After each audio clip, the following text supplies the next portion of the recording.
प्रश्न है मेरा, किसी मुस्लिम परिवार में अगर शादी टूट जाए तो उस शादी टूटने को क्या कहते हैं? जोर से बोलो, तलाक। किसी ईसाई परिवार में अगर शादी टूट जाए तो उसको क्या कहते हैं? जोर से बोलो माता जी। इधर से डाइवोर्स कह रहे हैं, इधर से डिवोर्स कह रहे हैं, जो भी हो, आपकी अंग्रेजी आप जानो। डिवोर्स, ठीक है साहब। और हिंदू समाज में अगर किसी की शादी टूट जाए तो उसको क्या कहते हैं? सोचो, व्याकरण मंगवा लूं आज? है ही नहीं साहब, क्योंकि आवश्यकता आविष्कार की जननी है। हिंदुस्तान में संबंध टूटते ही नहीं तो भला शब्द का निर्माण ही कैसे होगा? क्योंकि हिंदुस्तान के घर घर में गाय माता थी और गाय माता का गोबर गौमूत्र घर में गिरता था, इसलिए उस पवित्र स्थान पर 7 फेरे लिए जाते थे। भगवती गौ माता के आशीर्वाद से शादियां टूटती नहीं थी। जो डोली में बैठ के आती वो बहू मरने के बाद अर्थी पर लेट करके घर से बाहर निकलती थी। इसलिए मेरे भाई बहनों, शरण ले लो गौ माता की।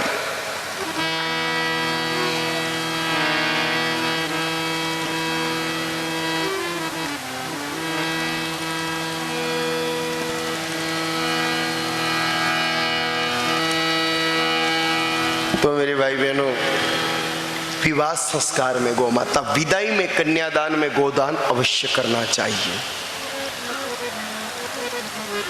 और विदाई के बाद में और कई समस्याएं जन्म लेती हैं।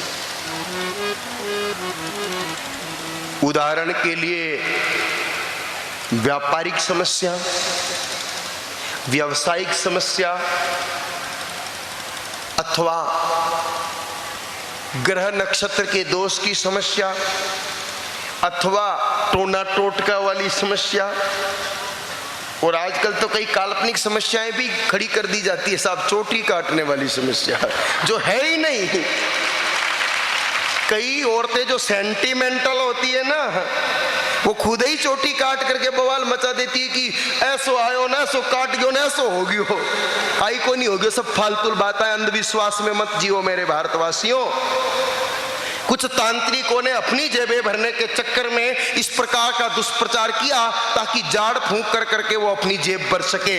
इसलिए ऐसे लोगों के झांसे में मत आओ, अंधविश्वास से बचो।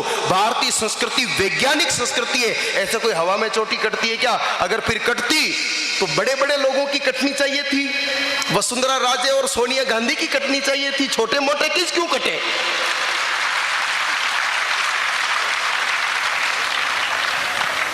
समझ रहे हो ना आप मेरी बात को? ऐसे भ्रम में मत पड़ना। अरे दुर्भाग्य इस देश का, जहां हम कंप्यूटर की, इंटरनेट की और आसमान में उड़ने की बात करते, 2 दिन पहले चोटी काटने की घटना के नाम पर एक गरीब भिखारिन की तथाकथित सभ्य समाज ने पीट पीट के हत्या कर दी। कैसी सभ्यता में जी रहे? ये जंगली सभ्यता है आज भी। ऐसा तो जंगली लोग भी नहीं करते हैं। पढ़े लिखे लोग चोटी काटने के भय से डर रहे हैं। कुछ भी नहीं है ऐसा, भय मुक्त हो जाओ। और ज्यादा डर होवे तो गाय माता की पूंछ चोटी पे घुमा दीजो, कदे ही नहीं कटेली था की।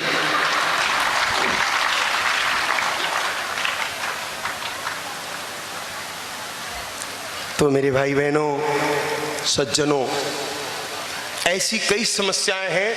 इनकी चर्चा इसलिए कर रहा हूं कि आज हिंदुस्तान का भोला भाला इंसान तथाकथित झाड़ फूंक करने वाले, धन ऐंठने वाले तांत्रिकों के चक्कर में पड़ के परेशान हो जाता है। आप चिंता मत करिए, हिंदू संस्कृति में सब समस्याओं का समाधान गौ माता के पास है। छोटे से बच्चे को नजर लग गई साहब, ओझे के पास लेके जाएंगे। अरे बच्चे की नजर उतारने के लिए मेरी गौ माता है ना। कन्हैया को जब पूतना की नजर लगी तो बोलो कौन तांत्रिक के पास गई? गोपियां। भागवत जी में स्पष्ट लिखा है कि कन्हैया को नजर लगते ही के, पूतना की नजर पड़ते ही के, पूतना का विस्पान करने के बाद गोपियां सीधी गौ माता के पास ले गई, पूंछ घुमाई, जाड़ा लगाया और गौ माता के चरणों की रज कन्हैया के ऊपर मली और उनको गौमूत्र पिला दिया। कन्हैया विष से बच गए, नजर से बच गए। आप प्रयोग करके देख लेना। मैं नजर को मानता हूं, मैं ये नजर अंधविश्वास नहीं है, लेकिन नजर सर्विस व्यू, आंखों से किरणें निकलती है। भाई आपका जो आधार कार्ड है किससे बन रहा है? आइरेस से, आंखों से किरणें निकलती है। आजकल कई मोबाइल इंस्ट्रूमेंट आ रहे हैं, जब तक आपकी नजरें नहीं पड़ेगी तब तक चालू ही नहीं होगा। दूसरों की आंखों से वो चलता ही नहीं, आपकी आंखों को स्कैन करके ही चलता है। ऐसे कई डिवाइस आ रहे हैं भाई आजकल जो आंखों की किरणों को प्रमाणित करते हैं। कई बार तेज निगाहों के प्रभाव से कोमल बच्चे के ऊपर ऐसा प्रभाव पड़ता है कि वो थोड़ा दुखी होकर के रोने लगता है। तब आप क्या करते हो? इधर उधर दौड़ते हो, भागते हो, परेशान होते हो। सबसे सरल उपाय, पहली बात तो आपका बच्चा रो रहा है तो आप जांच करवाइए, डॉक्टर से टेस्ट करवाइए, औषधि दिलाइए। फिर भी अगर ठीक नहीं होता है तो फिर आप अपने बच्चे को अपनी गोद में उठा करके भगवती गौ माता के पास ले जाइए और गौ माता की पूंछ 11 बार उनके सिर पर घुमा करके 21 बार पूंछ का झाड़ा दे दीजिए। 15 मिनट के अंदर आपका बच्चा रोना बंद कर देगा। ग्वाले का दावा है ये। अब काई खर्चो लाग्यो और की के हाथ भी को नहीं जोड़ना पड़िया, कि ने भाई दादो भी को नहीं करना पड़ियो। क्योंकि कई बार ये ओझा भोपा तांत्रिक आते तो हैं जाल फूंक के बहाने और कुछ ऐसे कर्म कर जाते हैं जिससे सनातन संस्कृति बदनाम होती है। तो आप सावधान रहिए, गौ माता सबका दुख मिटाने वाली है, तो फिर क्यों किसके चक्कर में पड़े हम लोग। अगर आपको कोई ग्रह दोष परेशान कर रहा है, हमारे सत्यनारायण जी शास्त्री जयपुर के विख्यात पंडित हैं, भागवत कथावाचक भी हैं। हरिद्वार में बहुत पहले हमारा, इस कुंभ में तो नहीं, उससे अगले कुंभ में मिलना हुआ था। वहां पर काफी गो विषय पर चर्चा चली। तो पूरा एक गो ज्योतिष है जो आपकी छोटी बड़ी सारी समस्याओं का सरलता से समाधान कर देता है। अगर आपको शनि दोष है तो अगर कोई लोभी पंडित जी मिलेंगे तो बड़ा ही लिस्ट देंगे, इतना लीटर तेल लाओ। नाराज मत होना पंडित जी, ऐसा होता है कि नहीं होता है? इतो लीटर तेल लाओ, नहीं तो यो लाओ, यो करो वो करो, तो था को शनि दोष शांत हो जावेला। बोलो सरल तरीको बता दूं। अगर शनि दोष का प्रभाव नजर आ रहा है तो अपने हाथ पर थोड़ा सा गुड़ लगाओ और गुड़ पर काले तिल चिपकाओ और शनिवार के दिन भगवती गौ माता से अपने हाथ को चटाओ। 9 शनिवार ऐसा कर लिया तो शनिदेव का सारा दोष भगवती गौ माता चाट करके खत्म कर देगी और जो रुष्ट शनिदेव है वो संतुष्ट होकर के आप पर कृपा करना शुरू कर देंगे। ऐसे 9 ग्रहों के बारे में जानना है तो और आप शास्त्री जी से चर्चा करना। समय अभाव में मैंने जिनको आप ज्यादा डरते हो उन ग्रह देवता के बारे में बता दिया है मैंने।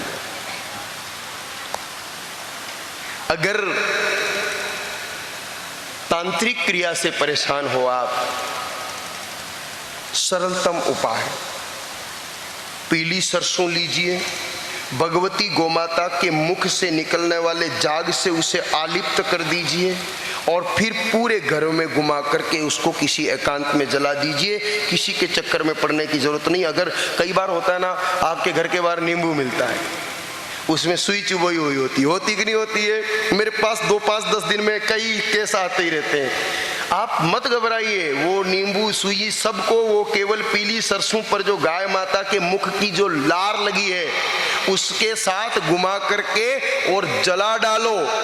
वो जितनी भी क्रिया की हुई है वो जल करके खत्म हो जाएगी। और वैसे आपकी जानकारी के लिए बता दूं कि अगर कोई बड़ी क्रिया आप पर की जा रही है तो भगवती गौ माता खुद अपने पर ले लेगी।